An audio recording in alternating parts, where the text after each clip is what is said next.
julle, dit is julle favorite Frisky Mariski. Sê julle, die krag is af. So, geen selfie laat vir julle vandag nie, julle het my all natural. In fact, ek kan nie koffie drink nie, so ek gaan myself oorgee aan vrugtesap.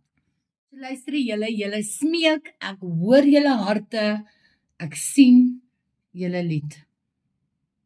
Aan 'n kant om. So. Okay, julle. Ek sien julle harte, ek hoor julle lied en julle is honger vir Louis Liebenberg nuus. And so am I.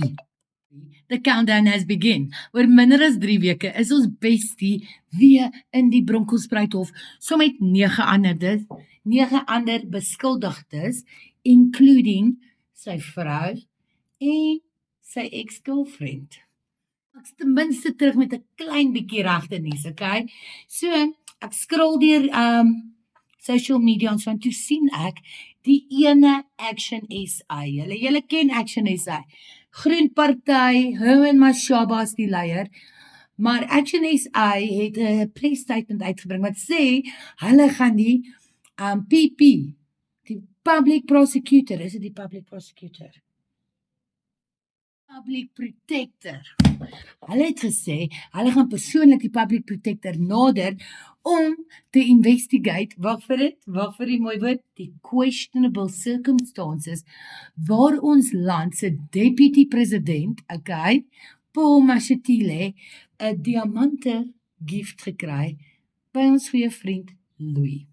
Kom ons wees eerlik julle, daar's al baie politicians wat groter kak aangejaag het en niemand doen anyways niks nie. So, I don't know if much will come from this. Wat dink julle? Anyways julle. So ons is minder as 3 weke weg van Louis en Key so hofverskyning. As julle mooi sal kan onthou, Louis en sy vrou is verlede jaar gearresteer. Toe hulle lekker gewine en dine het, en Louis het vir ons 'n hofsaak of 'n pre-hofsaak opgesit. Wat skrik vir niks, okay? Ons het alles gehad. We had the chanting, Viva MK! Ons het hom gehad wat, man, ek kan dit nie uitspreek nie, maar basically bring the machine guns, kom meer, Louis.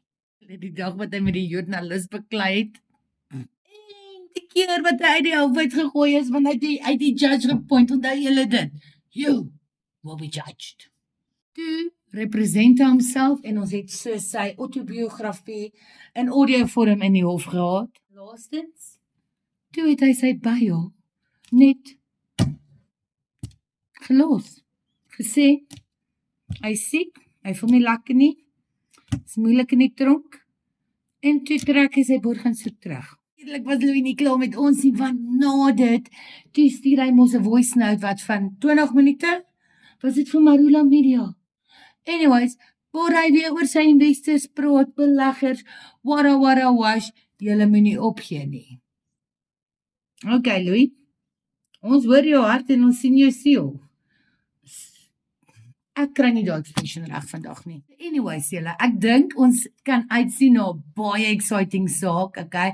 I think there's going to be twists and turns like none other, okay? En ek dink ons gaan nog geskok wees van wat se gruwelike goeters hier kan uitkom.